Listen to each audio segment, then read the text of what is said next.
Hey everybody, Rob here from Waxacast, and this is Waxacast Music's podcast.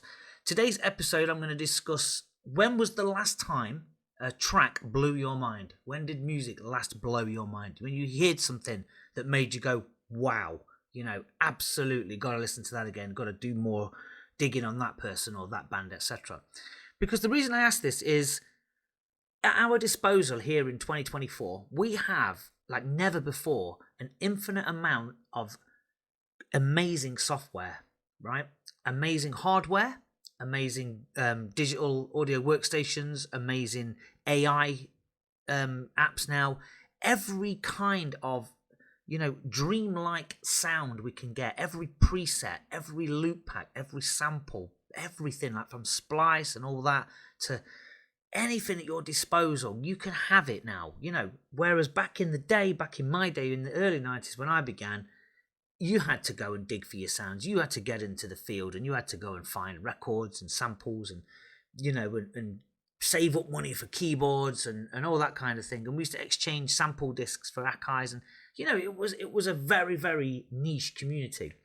Now everybody can do it, and anyone can do it from your phone. You don't even have to be at home in a studio anymore. And the thing that got me thinking about this was, when was the last time I actually had my mind blown by a piece of music? And I'm going to specifically focus on dance music, because I have had my mind blown quite a lot with some songs that are kind of ironically lo-fi. A lot of lo-fi music in terms of lush pop, dream pop and all that kind of stuff. That bands like the Marias and Men I Trust, two bands there that I recommend you listen to if you like really floaty, dreamy sort of pop indie music. But in terms of house music, dance music, etc., when was the last time something absolutely grabbed you by the balls and went, wow, Jesus? Because as I say, we've got all of this equipment and all of this stuff, but yet we've run out of ideas. It just feels like we're stuck in the past in terms of, which is great because we're using the same sounds that we used back in the 90s and into the 2000s. It's very easy to make a track nowadays by banging on an M1 organ, an M1 piano, high string, chunky beats, any sort of simply structured staple house music sound. It can be done, and we can do it like that. It doesn't take long at all. That's not taking away any creativity. That's just saying that we can do that quite easily. And it's a winning formula at the end of the day, But it's not moving forward in terms of breaking new ground, is it? All of those sounds are available to us. We can buy organ packs, we can buy piano packs, we can buy, string packs. Everything can be just grabbed and put together within, a matter of minutes, and you can have a fully fledged track within an hour or two. Now, that's great, that's fantastic. But as I say, all of the different sounds we've got now, all the presets, all of the different sonic soundscapes we've got, all of everything is, we just don't seem to be using it. I've got, a variety of stuff on Native Instruments. And some of the stuff in there is brilliant sounds. You've got old retro stuff, got all of the classic Roland synths and the Korg synths from the 80s on plugins on there. And there's some really good stuff from outside of Native Instruments called Labs, which is the BBC one.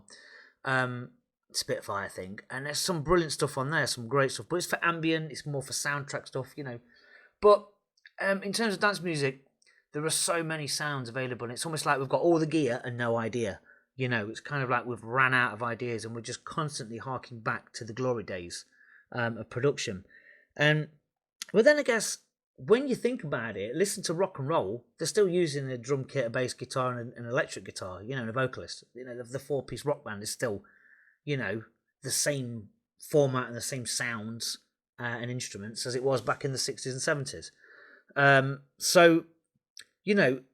But in terms of having your mind blown with music, with a new song, because it's like, blooming heck, that made me stand out, I've not heard anything for quite a long time. I've heard some good stuff, without a doubt, there is some nice stuff out there. But if I go onto Beatport and look at the top 100, I'm listening to stuff I've heard a million times. Whether it's the same sample or an old track that's been ripped off again, I'm not hearing anything new. And I know Beatport's kind of like, a mainstream site, and they have to just plug the most commercial stuff to make sales. I get that in a sense, but at the same time, there's a lot of stuff that's just, it's nothing new. It doesn't excite me. And then I think to myself, well, maybe it's because I've heard it all many times. I've been around on this team for 30 plus years now.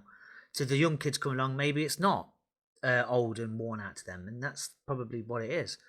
But then again, if I go over to Tracksource and I go onto the disco house charts, for example, again, it's the same old stuff. I'm hearing the same sample packs. I'm hearing the same disco loops from the old obvious disco records like Chic, Sal Soul, that kind of thing.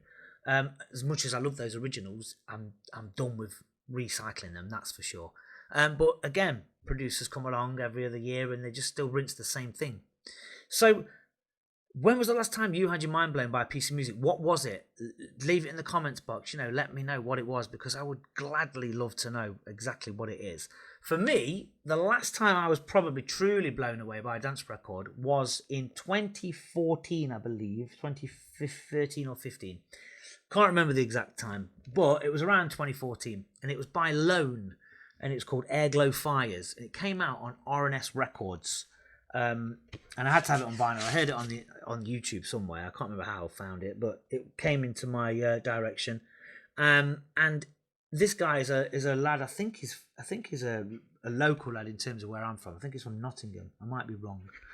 But basically, he made Airglow Fires, and it just instantly took me back to the rave days, the early 90 rave days, 1991, where he uses those kind of really sort of fifth synth pads, and he blends it with like some really distorted, rumbly drums, and then this kind of brass synth riff, which was really totally out there. Didn't expect it. And it's kind of a track of two halves. It's got this beautiful build up, and then it just drops into this amazing sort of rough and ready, jazzy sort of, I suppose like a experimental jazz riff, really, and then goes back into the synth pads of the rave era. So it's a stunning record.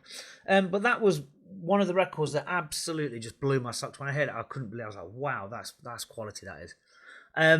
So yeah, that's Lone, Airglow Fires. Go and check that out if you're interested in kind of ravey sort of, funky grooves. Really unusual record, but nevertheless a great tune. So yeah, that was one of the tunes that stands up for me, that made me think, wow, there's people doing stuff. But again, that was a hark back to the old school, but it was done in a new way, I suppose. So back to my original point today is, what sounds are you using in terms of VSTs? Are you just using the staple sounds? I know I do, and I'm guilty of it. And, a lot of people that I teach, we do a lot of classic house music productions together, which is great. As I say, I'm not condemning anything.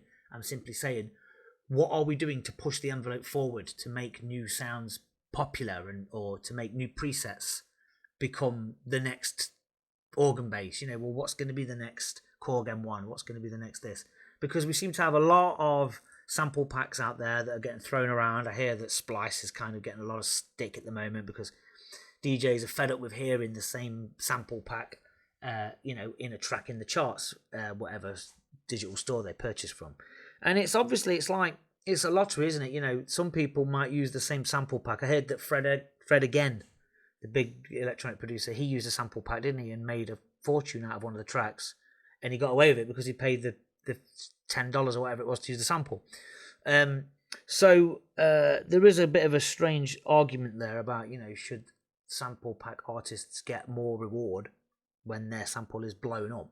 But if you're selling it as royalty free, then that's what you're doing, isn't it? But that's not the argument. The point is today, as I say, is what plugins are making things stand out. What are new producers or producers of today, bands even, are using sounds that are, new and fresh and innovative. But as I say, we have everything at our disposal now, but we still keep using the same structures. We've got AI now that's completely changed the whole landscape of everything. But AI for me could be a good tool to use, but it doesn't have to be the tool to use. Some people make stupid gimmicky stuff on it, and that will just remain what it is. It's a gimmick. It's just karaoke nonsense. Whereas the series producer will continue to go on. But AI, I have used it, and it's pretty good, obviously. But I've used it to help me do a drum pattern on a MIDI, for some example. I've gone, right, I want a drum pattern. I've been testing it. I've not used it in a track specifically. I've just been testing it out and seeing what it's all about. But as I say, we have all these plugins, all of these sounds, and all of them are, at our disposal. But are we pushing the envelope forward? And also, what was the last song you heard that blew your mind that you'd never heard anything quite like it for a long time. Because back in the day, everything used to blow my mind pretty much. 80% of the music that I used to buy from, 89, 90 up until the turn of the century, everything blew my mind. So every day was Christmas back in those days. There was always something new coming out. Have we peaked? I suppose is the big question. Have we peaked? Did we peak a long time ago? And all we're doing now is rehashing and rebranding and repackaging the old sounds and the old synths. So we're continuously recycling ourselves rather than trying to get out of that loop and push forward into a new dimension. Who knows? But anyway, let me know in the comments, or let me know, what your thoughts are on this. I'd be interested to know. Thank you guys, and I'll see you in the next episode.